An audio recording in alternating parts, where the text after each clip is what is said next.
dance through the highways, and on we'll go.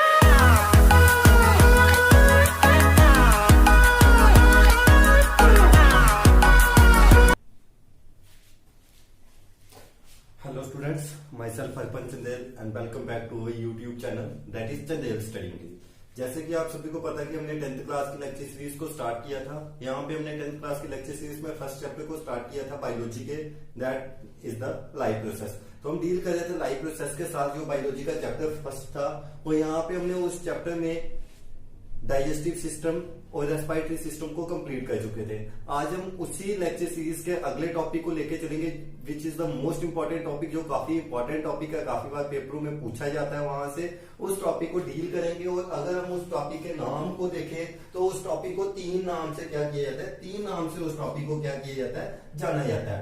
तो उस topic का नाम क्या है? उस टॉपिक का नाम है दैट इज सर्कुलेटरी सिस्टम। तो आज हम जिस टॉपिक के बारे में बात करेंगे वो हमारा कौन सा टॉपिक आएगा, that will be the circulatory system. तो आज की लेक्चर सीरीज में हम सर्कुलेटरी सिस्टम की बात करेंगे।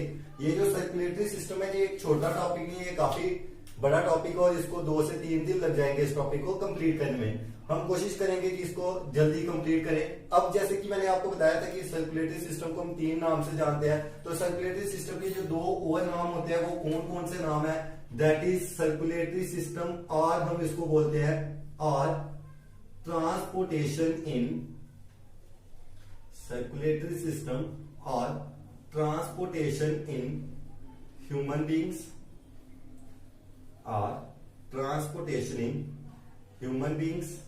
या अगर हम बात करें तो हम ह्यूमन बींग्स की जगह क्या लिख सकते हैं, हम ह्यूमन बींग्स की जगह पे हायर ऑर्गेनिजम्स भी लिख सकते हैं। तो दूसरा नाम इसका क्या आ गया, that is transportation in human beings और हायर ऑर्गेनिजम्स। इसी तरह हम इस टॉपिक के थर्ड नेम को देखें तो इस टॉपिक का थर्ड नेम क्या होता है, that will be the blood vascular system. जो थर्ड इस टॉपिक का नाम होता है वो कौन सा होता है, that is blood vascular system. अब मैं आपको अगर इस टॉपिक के बारे में कुछ जनरल इंट्रोडक्शन दूं, जैसे कि मैंने आपको बताया कि ये टॉपिक इंपॉर्टेंट है। ये टॉपिक किस लिहाज से इंपॉर्टेंट है उसके मीनिंग को देखो। सबसे पहले सर्कुलेटरी वर्ड के ऊपर फोकस डालो, उसके बाद ट्रांसपोर्टेशन के ऊपर फोकस डालो।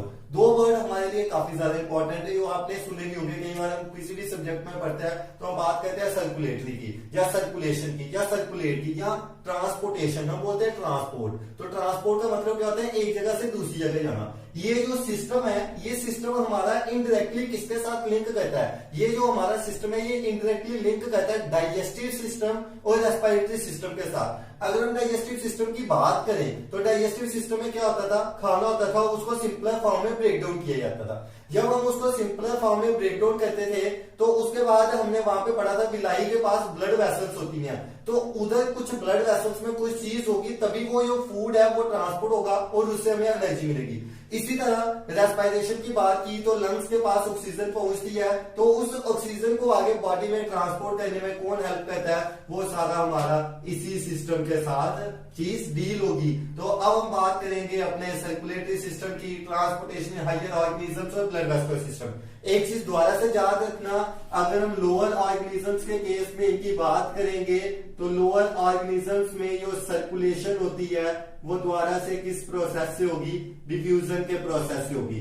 और आंसर आपका सेम रहेगा, डिफ्यूजन के प्रोसेस से। लोअर ऑर्गेनिजम्स में जो सर्कुलेशन होती है वो डिफ्यूजन के प्रोसेस से होगी। और क्यों होती है, क्योंकि इनकी जो बॉडी होती है वो डायरेक्ट कंटेक्ट किसके साथ होती है, सरफेस के साथ कंटेक्ट में होती है। अब हम आते हैं सर्कुलेटरी सिस्टम के ऊपर। तो सबसे पहले हम देखेंगे सर्कुलेशन की डिफाइन क्या होती है। तो हम यहां पे लिखेंगे circulation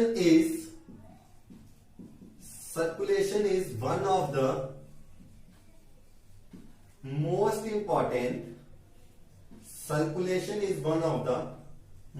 important system in our body. जो सर्कुलेशन है वो हमारी बॉडी का सबसे इंपॉर्टेंट सिस्टम होता है। क्यों होता है, बिकॉज इट कंटेन्स, क्योंकि इसके पास क्या होता है, because it contains a circulating medium, because it contains a circulating medium and a network of fine tube-like structures known as blood vessels, and a network of fine tube-like structures known as blood vessels. अब दो चीजें इस define में आई हुई हैं, एक circulating medium I हुई है और दूसरी ब्लड वेसल, जिनको दोनों को मैंने अंडरलाइन किया। तो सबसे पहले तो पॉइंट हमने ये लिखा कि जो सर्कुलेटरी सिस्टम है वो सबसे इंपॉर्टेंट सिस्टम है। अब सबसे इंपॉर्टेंट सिस्टम क्यों है? क्योंकि इसके पास एक सर्कुलेटिंग मीडियम है, मतलब इसके पास कोई ऐसी चीज है जो चीजों को, खाने को, ऑक्सीजन को और भी कोई चीज, एनर्जी को एक जगह से दूसरी जगह ट्रांसपोर्ट करता है। और ट्रांसपोर्ट कहां पे होती है? कुछ ट्यूब की तरह स्ट्रक्चर्स हैं, जिन ट्यूब लाइक स्ट्रक्चर्स को हम क्या बोलते हैं? Blood vessels. इनके थ्रू वो चीजें क्या होती है? ट्रांसपोर्ट होती है। अब हम बात करेंगे इसके बारे में। तो हार्वे नाम का एक साइंटिस्ट था, Harvey was the first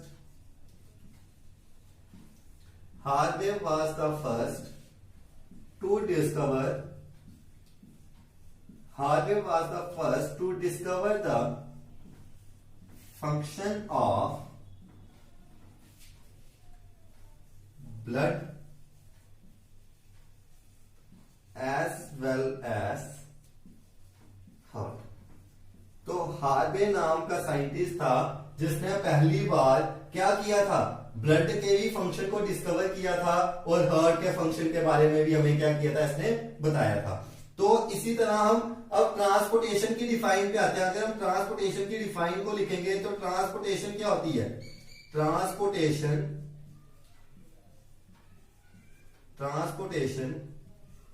is the process, transportation वो प्रोसेस होता है in which substances are absorbed and then transported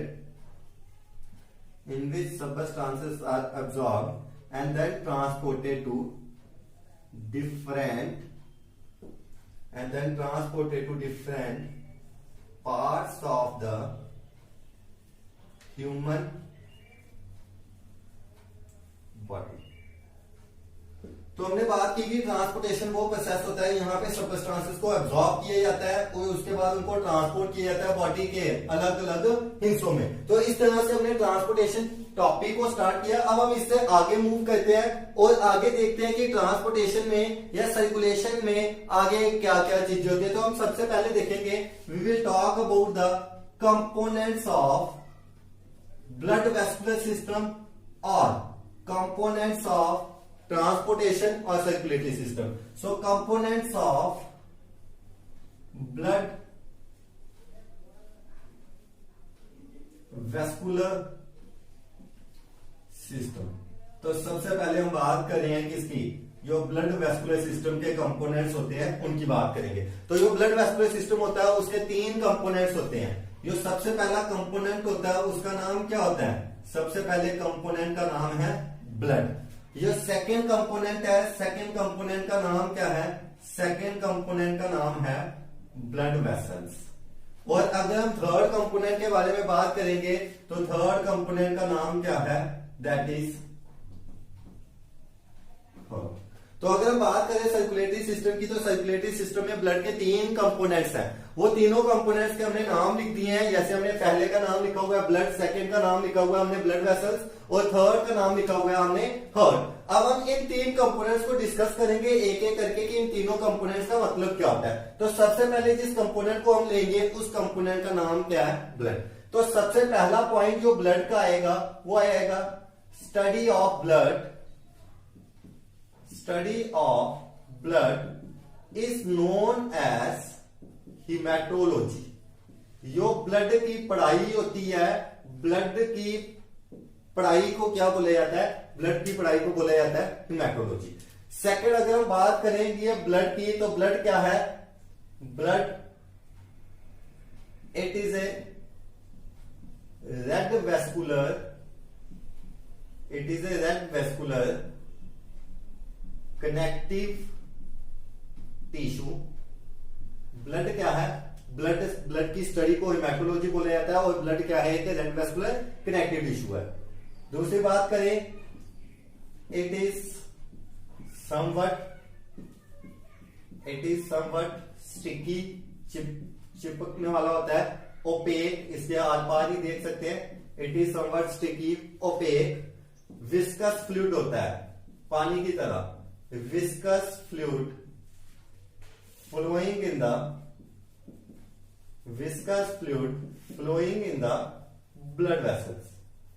ठीक है, नेक्स्ट पॉइंट की बात करेंगे तो इसका नेक्स्ट पॉइंट आएगा, it is alkaline in nature. ये नेचर में क्या होता है, एल्कलाइन होता है, बेसिक नेचर का होता है। उसके बाद नेक्स्ट करें, इट, ये क्या करता है, it forms 7 to 8% of the, it forms 7 to 8% of the body weight। ये 7 से 8% बॉडी वेट को फॉर्म करता है। एन अडल्ट पर्सन, और एक जो अडल्ट पर्सन होता है, वेदर इट इज मैन और women, an adult person should have at least 6.5 to 7 liters of blood। और एक अडल्ट पर्सन के पास 7 से 8% बॉडी वेट को बनाता है, और 6.5 से 7 लीटर ब्लड होना चाहिए। अब ये जो ब्लड होता है, ब्लड आगे भी दो चीजों से बना होता है। Blood is made up of 2 parts. Blood के 2 पार्ट्स होते हैं, ब्लड 2 चीजों से बना होता है। एक जिस चीज से बना होता है ब्लड, उसको हम क्या बोलते हैं, प्लाज्मा। और सेकंड जिससे ब्लड बना होता है उसको हम क्या बोलते हैं, या तो उसको हम ब्लड सेल्स बोलते हैं, या हम उसको क्या बोलते हैं, या हम उनको बोलते हैं ब्लड कार्पसल्स। तो ब्लड 2 चीजों से क्या होता है, बना होता है, या तो ब्लड प्लाज्मा से, या ब्लड सेल्स या कार्पसल्स से। प्लाज्मा ये होता है, ये 55 to 60% ऑफ ब्लड को बनाता है, और ये जो ब्लड सेल्स या ब्लड कार्पसल्स होते हैं, ये 40 to 45% ब्लड को बनाता है। तो अभी तक अगर हम लेक्चर में देखें तो हमने सबसे पहले यहाँ पे स्टार्ट किया था सर्कुलेशन। ये एक इंपॉर्टेंट सिस्टम है हमारी बॉडी का, क्योंकि इसके पास एक सर्कुलेटिंग मीडियम होता है ब्लड की फॉर्म में, और दूसरा इसके पास ट्यूब लाइक स्ट्रक्चर्स है जिनको हम ब्लड वेसल्स बोलते हैं। फिर हमने किया था, हार्वे नाम का साइंटिस्ट था जिसने क्या किया था, पहली बार डिस्कवर किया था फंक्शन किसका, ब्लड का और हार्ट का। उसके बाद ट्रांसपोर्टेशन वो प्रोसेस है, यहाँ पे सब्सटेंसेस को एब्जॉर्ब किया जाता है और फिर ट्रांसपोर्ट करके बॉडी के अलग अलग पार्ट्स में क्या किया जाता है, अलग अलग पार्ट्स में बॉडी के ट्रांसफर किया जाता है। उसके बाद हमने नेक्स्ट देखे कि जो ब्लड होता है, ब्लड के कितने कंपोनेंट्स होते हैं। ब्लड के 3 कंपोनेंट्स के बारे में हमने बात की थी। तो जो ब्लड के 3 कंपोनेंट्स थे, उसमें जो सबसे पहला कंपोनेंट आया था उसको हमने क्या बोला, ब्लड। उसके बाद जो सेकेंड कंपोनेंट था हमारा ब्लड का, वो हमारा क्या था, ब्लड वेसल्स था। उसके बाद जो थर्ड नंबर में हमारा कंपोनेंट था वो कौन सा था, हार्ट। तो हमने सबसे पहले ब्लड के बारे में स्टडी की। स्टडी ऑफ ब्लड को हेमेटोलॉजी बोलते हैं। ब्लड एक रेड कलर का वेस्कुलर कनेक्टिव टिश्यू है, जो कनेक्टिव का मतलब होता है एक पार्ट को दूसरे पार्ट से जोड़ता है। ये स्टिकी है, ओपेक है, viscous fluid of blood vessels में फ्लो कर रहा है, अल्कलाइन है इसका नेचर, 7 to 8% बॉडी के वेट को बनाता है, और एक अडल्ट पर्सन में 6.5 से 7 लीटर ब्लड होना चाहिए। और उसके बाद हमने बात की कि जो ब्लड होता है, ब्लड के कितने पार्ट्स हैं। ब्लड खुद भी 2 पार्ट से बना होता है। यहाँ पे हमने पहले पार्ट की बात की, तो जो ब्लड का पहला पार्ट था वो कौन सा है, प्लाज्मा। और ब्लड के दूसरे पार्ट की बात की यहाँ पे हमने, तो ब्लड का जो दूसरा पार्ट था वो कौन सा है, ब्लड सेल्स और ब्लड कार्पसल्स। अगर हम बात करेंगे तो प्लाज्मा कितने % ब्लड को बनाता है, प्लाज्मा बनाता है 55 to 60% ब्लड को। और अगर हम दूसरी साइड पे देखें, ब्लड सेल्स कितने % ब्लड को बनाता है, 40 to 45% ब्लड को बनाता है। हम यहाँ पे ब्लड के पहले कंपोनेंट को डिस्कस करते हैं कि ब्लड किससे बना होता है, तो ब्लड का जो सबसे पहला कंपोनेंट आता है वो हमारा कौन सा आता है, दैट इज द प्लाज्मा। तो ये ब्लड का सबसे पहला कंपोनेंट होता है वो कौन सा आता है, प्लाज्मा। अगर हम प्लाज्मा की बात करेंगे तो जो प्लाज्मा होता है वो क्या होता है, प्लाज्मा एक फेंट, प्लाज्मा से फेंट येलो कलर, प्लाज्मा एक फेंट येलो कलर का क्या होता है, सबस्टांस होता है। ठीक है, दूसरी अगर हम बात करें तो ये जो प्लाज्मा होता है ये क्या करता है, it forms 55 to 60% of blood. ये 55 to 60% क्या बनाता है, ब्लड को बनाता है। ये जो प्लाज्मा होता है ये खुद किससे बना होता है, it consist of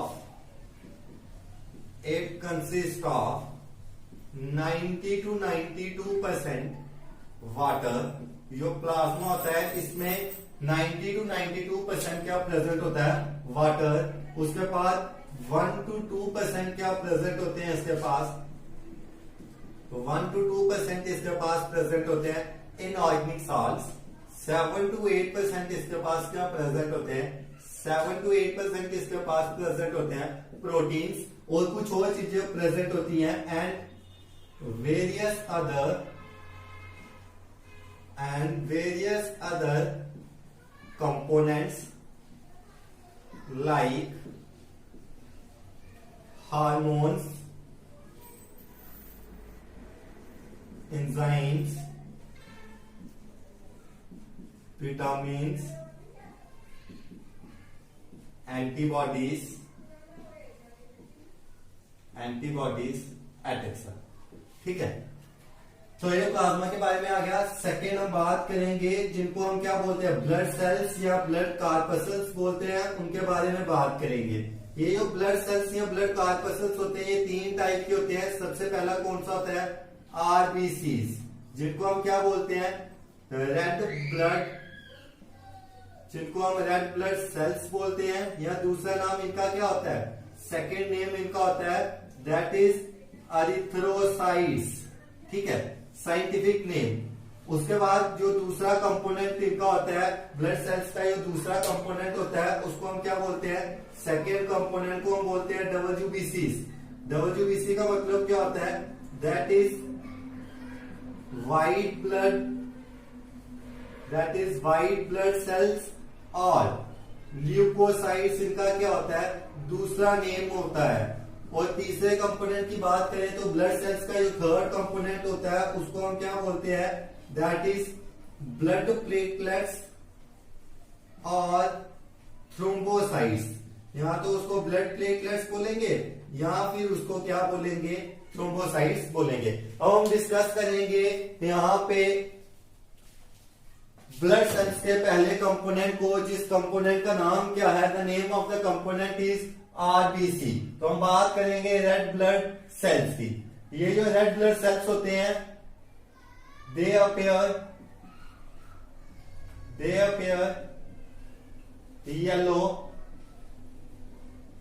when seen singly। जब हम इनको अकेले देखते हैं तो ये येलो कलर के होते हैं। What appears red in bulk, जब ज्यादा होते हैं तो फिर ये रेड कलर के दिखाई देते हैं। सेकेंड इनका important function, it is the most important cell present in our body। सबसे इंपॉर्टेंट सेल होता है जो हमारी बॉडी में प्रेजेंट होता है। क्यों? Because it contains A respiratory pigment, क्योंकि इनके पास एक रेस्पिरेटरी पिगमेंट प्रेजेंट होती है जिसको हम क्या बोलते हैं, respiratory pigment known as haemoglobin. इनके पास प्रेजेंट होती है हीमोग्लोबिन, जिसको हम शॉर्ट फॉर्म में क्या लिखते हैं, HB लिखते हैं। ये क्या होते हैं, अगर हम इनकी शेप की बात करेंगे तो शेप में ये क्या होते हैं, दीज आर सर्कुलर, ये सर्कुलर होते हैं। दूसरा नेक्स्ट इंपॉर्टेंट पॉइंट, ये क्या होते हैं, डीन्यूक्लिएटेड होते हैं। डीन्यूक्लिएटेड का मतलब होता है कि इनके पास जो न्यूक्लियस होगा, डीन्यूक्लिएटेड का मतलब है कि इनके पास जो न्यूक्लियस होगा वो क्या होगा, इनके पास जो न्यूक्लियस होगा वो न्यूक्लियस क्या होगा, एब्सेंट होगा। उसके बाद नेक्स्ट इसके फंक्शन की बात करें तो इनका जो साइज होता है, साइज में ये क्या होते हैं, स्मॉलर देन WBC। ये WBC से क्या होते हैं, छोटे होते हैं। That is 7 to 8 micron in diameter, 7 से 8 micron diameter and 2 micron in width. और 2 माइक्रोन कहां पे होते हैं, विड्थ में होते हैं। अगर हम इनके किसकी बात करें, नंबर की बात करें तो प्रेजेंट इन सबसे ज्यादा अमाउंट में प्रेजेंट होते हैं। दैट इज 4.4 to 5 मिलियन पर क्यूबिक मिलीमीटर। तो हमारी बॉडी में सबसे ज्यादा प्रेजेंट होते हैं, that is present in maximum number. जो आरबीसी की फॉर्मेशन होती है वो कहां पे होती है, फॉर्मेशन ऑफ आरबीसी, आरबीसी की फॉर्मेशन कहां पे होती है, दैट इज बोन मैरो। जो हमारी बॉडी में खाली कैविटी, हड्डियों की खाली कैविटी होती है, वहां पे आरबीसी की फॉर्मेशन होती है। और formation and process is known as, और जो प्रोसेस होता है फॉर्मेशन का, एंड प्रोसेस ऑफ फॉर्मेशन को क्या बोलते हैं, process of formation is known as erythro, ERYTHO POEISIS,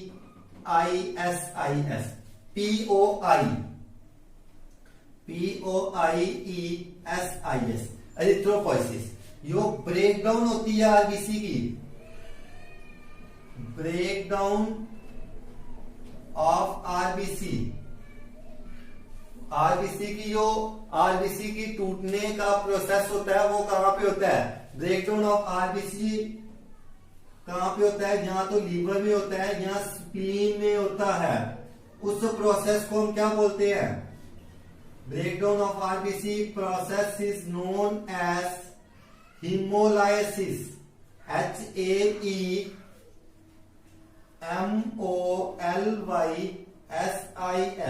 breakdown के प्रोसेस को क्या बोला जाता है, हिमोलाइसिस बोला जाता है। आरबीसी के लाइफ स्पैन की बात करेंगे कि ये कितने दिन जिंदा रहता है, तो इसका लाइफ स्पैन होता है 115 to 120 डेज, 115 से 120 दिन जिंदा रहता है। और इसके हम फंक्शंस की बात करें तो आरबीसी के फंक्शन में इधर वाली साइड टर्न करके लिखता हूं, नीचे में आरबीसी के 2 फंक्शन है छोटे छोटे, वो मैं यहां पे लिखता हूं। तो यहां पे आपका आएगा फंक्शन ऑफ आरबीसी। आरबीसी के फंक्शन क्या क्या होते हैं, सबसे पहला फंक्शन है कि ये किसको ट्रांसपोर्ट करता है, that is transport of oxygen. सबसे पहला फंक्शन है कि ये ऑक्सीजन को ट्रांसपोर्ट करता है। कहां पे ट्रांसपोर्ट करता है, फ्रॉम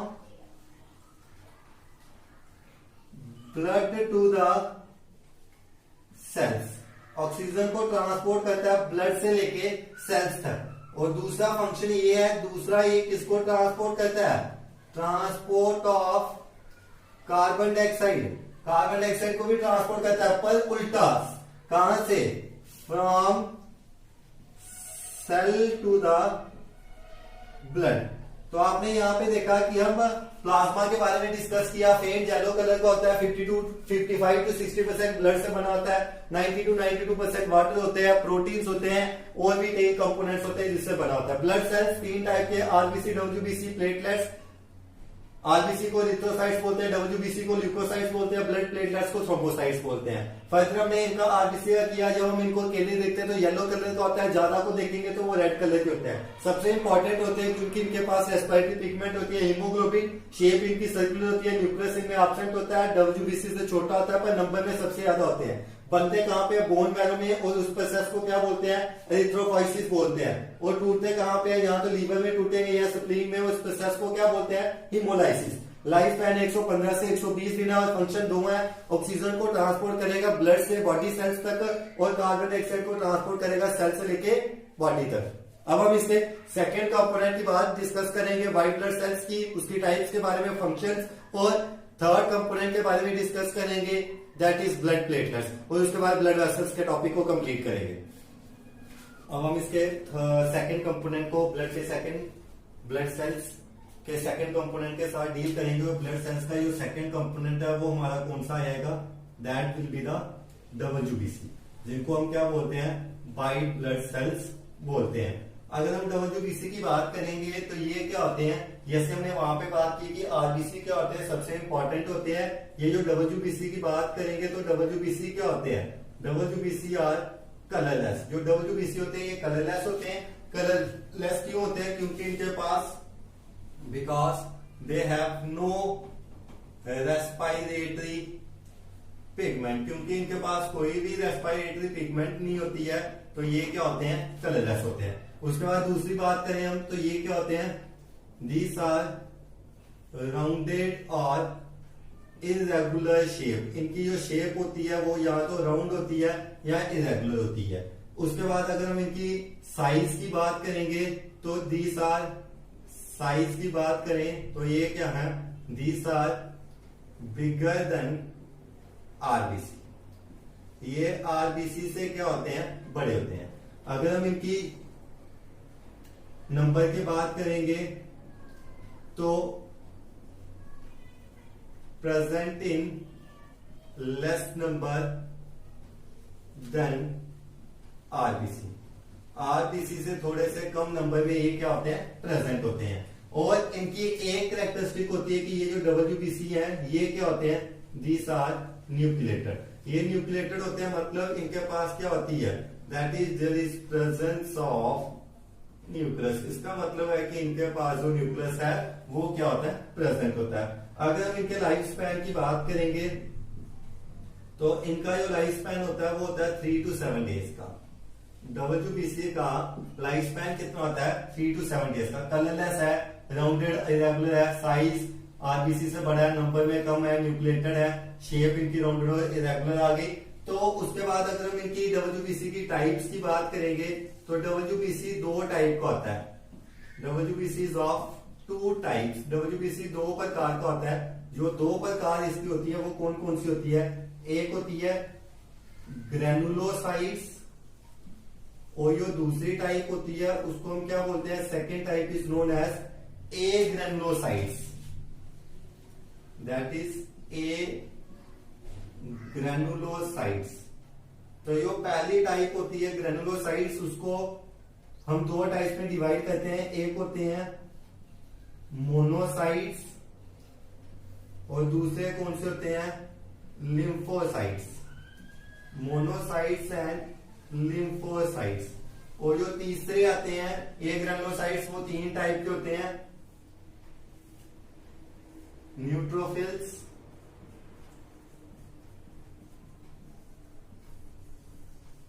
बेसोफिल्स, न्यूट्रोफिल्स, बेसोफिल्स, और तीसरे आएंगे आपके एसाइडोफिल्स और हम इनको बोलते हैं इसाइनोफिल्स। तो ये 2 टाइप्स होती हैं, वो आगे इतने ज्यादा टाइप में होते हैं। उसके बाद अगर हम बात करें न्यूट्रोफिल्स की तो न्यूट्रोफिल्स का काम क्या होता है, न्यूट्रोफिल्स एक्ट्स एज सोल्जर्स। इनका काम होता है सोल्जर का मतलब अगर कोई भी जर्म वगैरह बॉडी में जाता है तो सबसे पहले जो फाइट की जाएगी वो न्यूट्रोफिल्स से की जाएगी। उसके बाद अगर हम बेसोफिल्स के फंक्शन की बात करेंगे तो ये बेसोफिल का फंक्शन होता है, जो हम ऊपर लिख रहे हैं बेसोफिल के फंक्शन को। बेसोफिल का फंक्शन क्या होता है, ये क्या कहता है, इट सेक्रीट हिपैरिन। ये हिपैरिन केमिकल को सेक्रीट करता है, जो क्या करता है, दैट प्रिवेंट्स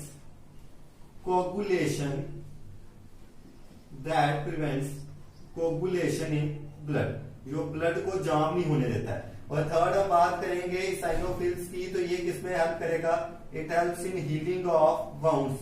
यहाँ पे हमें लगी होती है, उसको ठीक करने में एसाइडोफिल्स हमारी क्या करता है, हेल्प करता है। मोनोसाइट्स की बात करेंगे तो ये किसका फंक्शन परफॉर्म करता है, इट एक्ट्स एज स्कैवेंजर्स, ये स्कैवेंजर्स का काम करता है। और लिम्फोसाइट्स की बात करेंगे तो ये क्या प्रोड्यूस करता है, इट प्रोड्यूसेस एंटीबॉडीज, ये एंटीबॉडीज को प्रोड्यूस करता है, ये हमें फाइट करने में हेल्प करता है जर्म्स या कोई भी बीमारी से। उसके बाद हम थर्ड कंपोनेंट के ऊपर आएंगे। डब्ल्यूबीसी के बाद जो हमारा थर्ड कंपोनेंट आएगा वो कौन सा आएगा, third component will be the blood platelets. तीसरा कंपोनेंट जो हमारा आएगा वो कौन सा आएगा, that will be the blood platelets. अगर हम ब्लड प्लेटलेट्स की बात करेंगे तो ये सबसे लीस्ट नंबर में ये क्या होते हैं, प्रेजेंट होते हैं। तो ये भी क्या होते हैं, ये भी कलरलेस होते हैं। शेप की बात करेंगे तो ये क्या होंगे, दीज आर राउंडेड और ओवल, ये यहां तो राउंड होंगे, यहां क्या होंगे, ओवल शेप के होंगे। थर्ड नंबर पे अगर हम बात करें इनकी तो present in very less number as compared to, present in very less number as compared to RBC and WBC। तो RBC और WBC से कंपेयर करेंगे तो ये बड़े ज्यादा कम नंबर में होते हैं।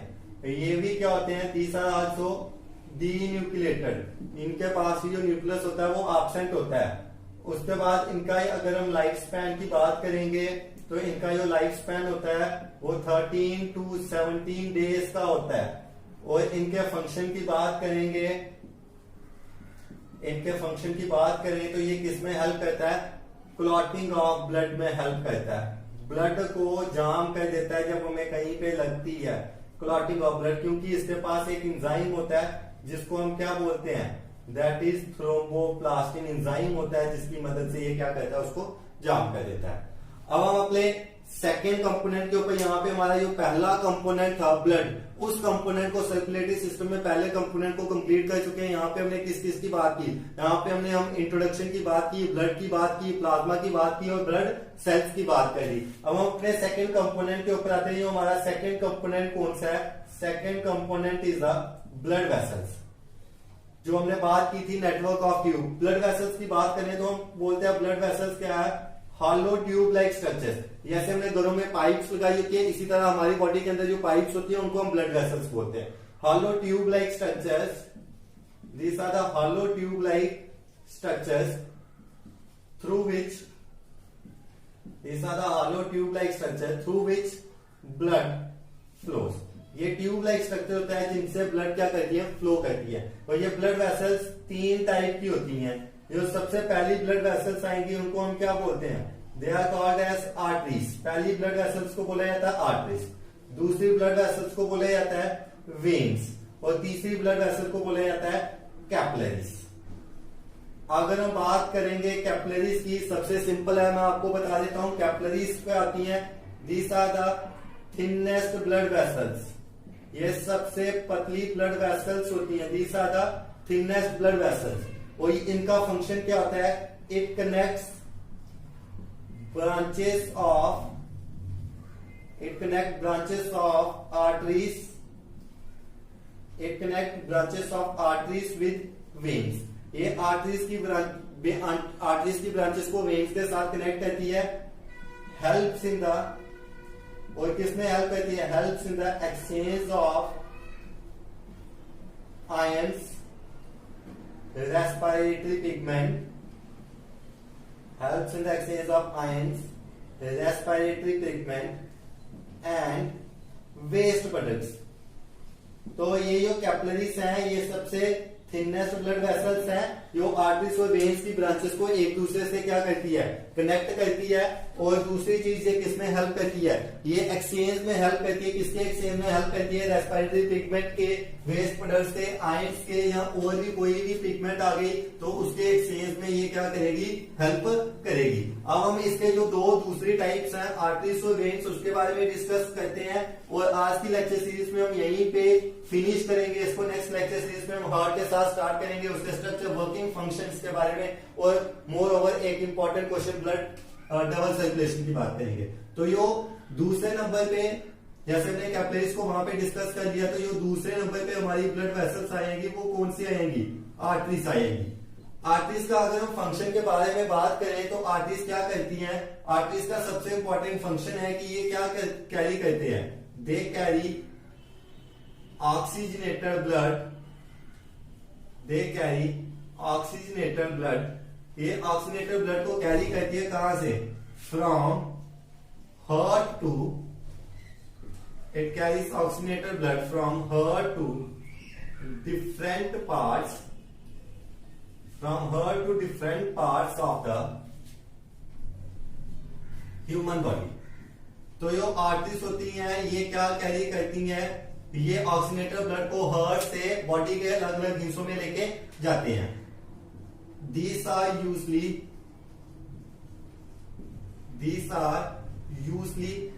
deep seated।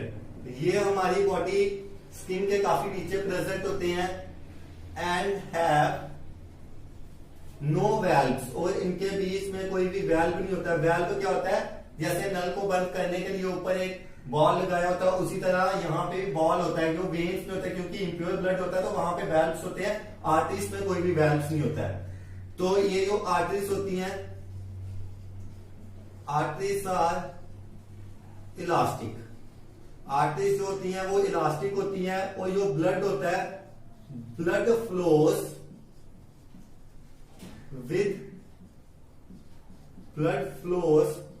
with high pressure and jerk। जो ब्लड होता है वो आर्टरीज में ज्यादा प्रेशर से, और जर्क का मतलब होता है झटके से वहां से ब्लड निकलता है। तो आर्टरीज ऑक्सीजनेटेड ब्लड को कैरी कर रही है, डीपली सीटेड होती है, इनमें वेल्व नहीं होते हैं, इलास्टिक होती है, कॉन्ट्रैक्टाइल होती है और ब्लड इनमें हाई प्रेशर जर्क से क्या करेगा, फ्लो करेगा। उसके बाद हम सेकंड कंपोनेंट की बात करें इसमें ब्लड वेसल्स में, तो वो वेन्स आ गया। वेन्स क्या कैरी करती हैं, वेन्स आर्टरीज के ऑपोजिट होंगी, तो ये कैरी करेंगी डीऑक्सीजनेटेड ब्लड को। डीऑक्सीजनेटेड ब्लड को कहां से कैरी करेगी, from heart, from body parts, body part से इस डीऑक्सीजनेटेड ब्लड को कैरी करेगी कहां पे, carry deoxygenated blood from body parts to heart, heart के पास उसको कलेक्ट करके ले जाएगी। उसके बाद ये क्या होते हैं, are superficially present under the skin. ये स्किन के पास ही प्रेजेंट होते हैं, जो हमें बाहर ब्लू कलर का दिखाई देते हैं, are superficially present under the skin and have valves, और इनके बीच में वेल्व्स क्या होते हैं, प्रेजेंट होते हैं। तीसरा फंक्शन बात करें तो इनमें जो ब्लड होगा, blood flows smoothly and with low pressure in दम। ठीक है, तो हमने अगर बात करें आज की लेक्चर सीरीज में हमने सर्कुलेटरी सिस्टम को स्टार्ट किया था, इंट्रोडक्शन को कंप्लीट किया, ब्लड वेस्कुलर सिस्टम के 3 कंपोनेंट्स के बारे में पढ़ा, ब्लड वेसल्स और हार्ट। यहाँ पे हमने पहले 2 कंपोनेंट्स को डिस्कस कर लिया, ब्लड के बीच में हमने प्लाज्मा और ब्लड सेल्स को डिस्कस किया। 3 टाइप के ब्लड सेल्स होते हैं, आरबीसी, डब्ल्यूबीसी और प्लेटलेट्स। उसके बाद हमने ब्लड वेसल्स के बारे में डिस्कस किया। 3 ब्लड वेसल्स होती हैं, आर्टरीज, वेन्स और कैपिलरीज। आर्टरीज ऑक्सीजनेटेड ब्लड को कैरी करेगी और ब्लड हाई प्रेशर से फ्लो करेगा, और वेन्स डीऑक्सीजनेटेड को कैरी करेगी, वेल्व्स होते हैं उनमें, और वो क्या करेगी, लो प्रेशर से स्मूथली फ्लो करेगा ब्लड उनमें। तो आज की लेक्चर सीरीज को हम यहीं पे खत्म करते हैं। नेक्स्ट लेक्चर सीरीज में हार्ट की वर्किंग, फंक्शन और कंपोजिशन के बारे में बात करेंगे। मोरओवर अगर आपको कहीं पे ब्लड के फंक्शंस के बारे में पूछा जाता है। तो याद रखना कि ब्लड के क्या क्या फंक्शन होते हैं आपने पढ़ लिए हैं। अभी तक आपने यहाँ पे जितने भी कंपोनेंट्स, पहला कंपोनेंट ब्लड का पढ़ा, वो सारे फंक्शन किसके हैं? हार्ट के। जैसे हार्ट का पहला फंक्शन क्या आ गया कि ये किसकी ट्रांसपोर्ट कर रहा है? ऑक्सीजन की। कार्बन ऑक्सीजन की ट्रांसपोर्ट कहां से कर रहा है? लंग से लेके बॉडी तक। उसके बाद कार्बन डाइऑक्साइड की ट्रांसपोर्ट सेल से लेके लंग्स तक। उसके बाद किसकी ट्रांसपोर्ट? फूड मटेरियल्स की ट्रांसपोर्ट करता है। जैसे मैंने आपको लेक्चर के स्टार्टिंग में पढ़ाया था, डाइजेस्टिव सिस्टम जब खाना ब्रेक डाउन हो जाता है ब्लड के थ्रू, सर्कुलेटिंग मीडियम होता है ब्लड जिसके थ्रू ट्रांसपोर्ट होकर जाता है, वेस्ट ब्लड को ट्रांसपोर्ट करता है। यहाँ पे हमने सेल्स में पढ़ा किलिंग ऑफ जर्म्स को हेल्प करता है। यहाँ पे हमने न्यूट्रोफिल्स की बात की जो सोल्जर्स का काम करते हैं। तो कोई भी बाहर से कोई भी चीज आएगी उसके अगेंस्ट फाइट करने में ब्लड के सेल्स हमारी हेल्प करते हैं। तो ये सारे फंक्शंस किसके हैं? ब्लड के फंक्शंस थे। तो अगर आपको ये वीडियो अच्छी लग रही है तो लाइक, शेयर और सब्सक्राइब करें और बेल आइकन को प्रेस करें ताकि आपको आने वाली नोटिफिकेशन के बारे में पता चल जाए। Thanks and have a nice day.